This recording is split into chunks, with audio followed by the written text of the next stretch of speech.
Okay మళ్ళీ వస్తాను మీ దగ్గరకు వస్తాను మళ్ళీ వస్తాను. కేఎస్ ప్రసాద్ గారు గుడ్ మార్నింగ్. సో ఏంటి సార్ ఓవరాల్గా ఎలా చూడొచ్చు అంటారు? అంటే ఎస్పెషల్లీ ఈ ఏదైతే ఏజెన్సీ ప్రాంతాల్లో వైసీపీకి ఎక్కువగా పట్టుంది, అక్కడ ఉన్నటువంటి ప్రాంతంలో ఉన్నటువంటి ప్రజలను రాజకీయంగా చైతన్యవంతులను చేస్తే అక్కడ ఆ రీజియన్లో ఉన్నటువంటి దాదాపు 34 స్థానాలను గెలుచుకునేదానికి అవకాశం ఉంటుంది అనేటటువంటి వ్యూహంతో పవన్ కళ్యాణ్ ముందుకెళ్తున్నాడు. అధికారంలో ఉన్నప్పుడే అన్నీ చక్కదిద్దుకోవాలి కాబట్టి రాజకీయ పార్టీలు అన్నీ కూడా చేస్తాయి కాబట్టి పవన్ కళ్యాణ్ని ఆ ఘాటికి కట్టేయచ్చా, ఏమంటారు?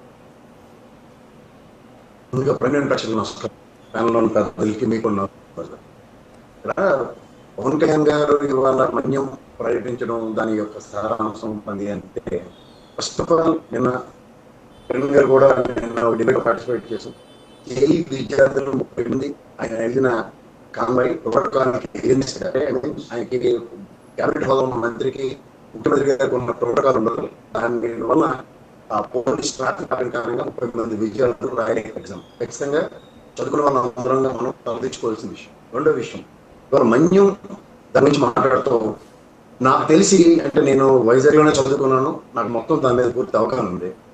అరకు, ముంచింగ్పూట్ అండ్ పాడేరు, సీలేరు, వీటికి మెయిన్ కనెక్టివిటీ రోడ్లు కేంద్ర రాష్ట్ర ప్రభుత్వ సమన్వయంతో, ముఖ్యంగా రాష్ట్ర ప్రభుత్వాలు నాకు తెలిసి ఇయర్స్ టుగెదర్ గా అది వేసి వచ్చారు. ఇక్కడ ప్రాబ్లం వల్ల ఏంటంటే, నాగరికత అటవీ ప్రాంతంలో ఎక్కడ వాటర్ ఉంటుందో అక్కడ నాగరికతను సంరక్షించుకుంటున్నారు. నివాసం ఉండడానికి నివాసయోగ్యంగా ఏర్పాటు చేసుకుంటుంటాం. వాటిని మనం తండాలు అంటాం. ఈ తండాలు ఏంటంటే మెయిన్ రోడ్డు అతీతంగా చాలా దూరంగా ఉంటుంది. ఇప్పుడు అరకు, పడేరు, సీనియర్ పరిసర ప్రాంతాల్లో అక్కడ అవాబులు వంకకి ఎక్కడైతే ఉన్నాయో దానికి టోటల్ ఇవే సర్పంచెస్ వెళ్ళి ఇచ్చేస్తున్నారు. మీరు గతంలో చంద్రబాబు నాయుడు గారి గవర్నమెంట్లో కూడా అంబులెన్స్ ఈ 2 వీలర్కి వెనకాల సినిమాలో చూడండి, వెనకాల డిక్కీలేడు ఉంటుంది, అది కట్టి కూడా ప్రయత్నాలు జరిగాయి. కానీ మీరు అన్నట్టు రోడ్లు అన్నవి ఇప్పుడు ఏ ప్రాతిపదిక మీద అంటే, మా యొక్క కలబట్టి బ్రిడ్జిలు కట్టి లేదా గూడ్స్ ఒక కనెక్టివిటీ ఏర్పాటు చేయడం ప్రభుత్వ బాధ్యత. దీని అంతటికేనండి మీరు ఇందాక నుంచి అంటున్న దగ్గర నాకు తెలిసి 5 సంవత్సరాలు వైఎస్ఆర్సీపీ అధికారంలో. దాని ముందు కేఎస్ ప్రసాద్ గారు మీది ఆడియో కొంచెం కట్ అయ్యి వస్తుంది. ఒకసారి సిగ్నల్ చెక్ చేయండి ప్లీజ్.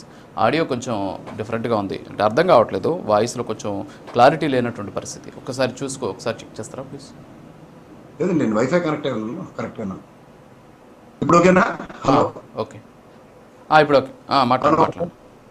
ఓకే, ఇప్పుడు ఈ కనెక్టివిటీ గురించి మనం అనుకున్న దగ్గర రాష్ట్ర విభజన మొదటి టైంలో వెనుకబడిన ప్రాంతాలంటే 13 జిల్లాలతో ఇచ్చిన దాంట్లో 7 జిల్లాలకి మన అగ్రిగేట్ 350 కోట్లు చొప్పున ప్రతిష్టం ఇచ్చింటే 10 సంవత్సరం 3,500 కోట్లు వచ్చింది. ఈ 3,500 కోట్లతో ఏ ప్రభుత్వమైనా బడ్జెట్ కేంద్ర ప్రభుత్వం అనుగుణంగా దీనికి ఏం చేసిందో అన్న దగ్గర ఎన్ని చేయలేని నిస్సహాయ స్థితి కనబడుతుంది. ఎందుకంటే ఇచ్చినట్టే ఇచ్చి ఇదే కూటమి వెనక్కి తీసుకుపోయింది అని మీకు తెలుసు దగ్గర. సో ఎప్పుడైతే కేంద్ర ప్రభుత్వం ఇవ్వాల్సిన వెనుకబడిన ప్రాంతాల నిధులు కొత్తగా ఏర్పడిన ఆంధ్రప్రదేశ్ రాష్ట్రంలో ముఖ్యంగా 7 జిల్లాలకి సమాహారం అనుకుంటే, మీరు ఆల్మోస్ట్ మేజర్ చెక్ ఏర్పాటు చేసిన 33 జిల్లాలు ఏదైతే చేశారో మేజర్ పరిసర వరకు ముంచింకోట, పార్వతీపురం, సీలేరు, పాడేరు ఇవన్నీ మీరు చూసుకుంటే రామచంద్రపురం ఇవన్నీ కూడా వెనుకబడిన ప్రాంతాల కింద అభివర్ణించబడింది. ఇప్పుడు ఒక్కొక్క ప్రభుత్వం ఒక్కొక్క స్థాయిలో పనిచేస్తూ ఉంటుంది. వీళ్ళు కేవలం బడ్జెట్ అలొకేషన్స్ ఈసారి 1,500 కోట్లతో వినూత్నంగా అన్నది ఈసారి ఒక స్టెప్ ముందుకు పడింది. దీని ఎగ్జిక్యూషన్స్ పీరియడ్ టైం ఈ 1 year లో, ఎందుకంటే ప్రతి ప్రభుత్వం వచ్చినప్పుడల్లా ఒకసారి పర్యటన.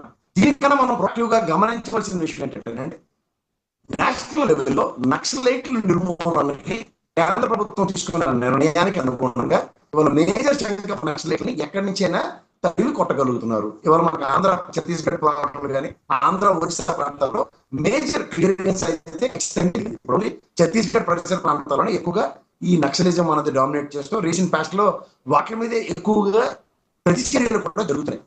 ఇప్పుడు ఈ తరుణంలో ఇప్పుడు ఒక గోల్డెన్ ఆపర్చునిటీ ఏ ప్రభుత్వంకైనా, ఎందుకంటే ఇన్ఫ్రాస్ట్రక్చర్ డెవలప్మెంట్ ప్రాస్పెక్ట్ తీసుకోగలిగితే ఫస్ట్ ఆఫ్ ఆల్ అక్కడ నక్సలైట్లు లేదు. ఎందుకంటే మీరు జర్నలిస్ట్ గా మీరు గమనించండి, నక్సలైట్లు అభివృద్ధికి విఘాటకులు.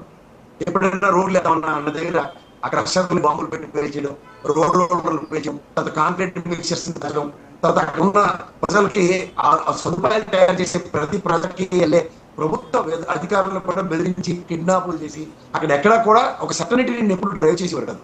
తర్వాత మన్యం ప్రాంతంలో వాళ్ళ జీవన సరళి జీవన విధానానికి అనుగుణంగా అన్న దగ్గర ఈ గంజాయి పంట అనేది ఇంకొక ఎక్స్క్యూజ్ పరిణమించింది. ఎందుకంటే అక్కడ ఏమలేని దగ్గర ఆమోచమైన వృక్షం మహావృక్షం అని సేద్యానికి అనుకూలంగా ఖచ్చితంగా వాళ్ళు మలుచుకోవడానికి కొంతమంది రాష్ట్రంలో ఉన్న చాలా మంది ఈ బ్రోకర్ వ్యవస్థ ఎప్పుడైతే వాళ్ళ వన్యంలో పండించిన పంటల్ని వాటి దోపిడీ వ్యవస్థకు గురవుతున్నప్పుడు ఒకప్పుడు ఈ నక్సలైట్ లేదో దాన్ని పరిరక్షించాలని అద్భుత కల్పన ఉండేది. ఇలా చూస్తే నక్సలైట్ పరిరక్షించడం కన్నా వాళ్ళ వల్ల మన్యం ప్రాంత ప్రజలు చాలా డ్యామేజ్ జరుగుతుంది. ఎప్పుడైతే ఈ ప్రజాస్వామ్యంలో ఒక కనెక్టివిటీ అంటే ప్రజాప్రతినిధులు ఎన్నుకున్న ప్రతినిధులు నిరంతరం ఆ మన్యం ప్రాంతంలో పరిరక్షిస్తూ పవన్ కళ్యాణ్ గారు ఎవరి 3 months అంటాం అనేది శుభపరిణామం. ఎందుకంటే ఈ డీసీ పాస్టర్లో ఎవరు అలాంటి పొజిషన్ తీసుకోవడానికి గతంలో ఆ వెసులుబాటు లేదు. ఎందుకు నక్సలైట్ ప్రభావిత ప్రాంతంలో ఊళ్ళకి వెళ్ళి ఒక అన్ని సక్సెస్ డ్రైవ్ చేసుకుంటూ ప్రభుత్వ అపవాదం ఎందుకు తెచ్చుకోలేదు? ఎందుకంటే వాళ్ళ టార్గెట్ ఏదైనా ఉండొచ్చు, అవసరం వాళ్ళని అటాక్ చేసే దేంట్లో జరిగినప్పుడు బాధ్యత ప్రభుత్వాలే. కాబట్టి ఈ విషయంలో ఎప్పటికప్పుడు స్వీయ నియంత్రణ పాటిస్తూ అక్కడ అధికారంగా తెలమని అవుతున్న వాళ్ళు కానీ అక్కడ ఎన్నుకోబడిన ప్రజాప్రతినిధులు కానీ మోస్ట్ ఆఫ్ ద టైం దాని దగ్గరికి వెళ్లకుండా ఒకసారి మంది మార్పడం తేలితే అక్కడ తాత్కాలికంగా ఏదైనా రెస్క్యూ ఆపరేషన్స్ ఏమైనా ఉన్నా సరే లేదా మీరు కరోనా పాండమిక్ సిచ్యువేషన్స్ లో ఈ కనెక్టివిటీ బిగ్గెస్ట్ ఛాలెంజ్. దానివల్ల ఏమైందంటే ఆ టెన్యూర్ లో వెళ్ళలేని నిస్సహాయ స్థితిలో చాలా మంది ప్రాణాలు కోల్పోవడం కూడా నాకు తెలుసు. కానీ ఇక్కడ రెమ్డెసివిర్ ఇంజెక్షన్స్ అవన్నీ కూడా మన్యం ప్రాంతంలో, ఎందుకంటే ఈ ప్రాథమిక ఆరోగ్య సెంటర్ల త్రూగా చాలా వరకు పరిరక్షణ కొత్త గత ప్రభుత్వం వచ్చింది. ఈ దానికన్నా ముందు ప్రభుత్వంలో ఒక 2-wheeler అంబులెన్స్ త్రూగా వాళ్ళ ప్రాణాల పరిరక్షణ కోసం అంబులెన్స్ సదుపాయాలకు అనుగుణంగా మెయిన్ రోడ్ కనెక్టివిటీకి ప్రయత్నాలు అయితే ప్రతి ప్రభుత్వం చేస్తున్నాయి.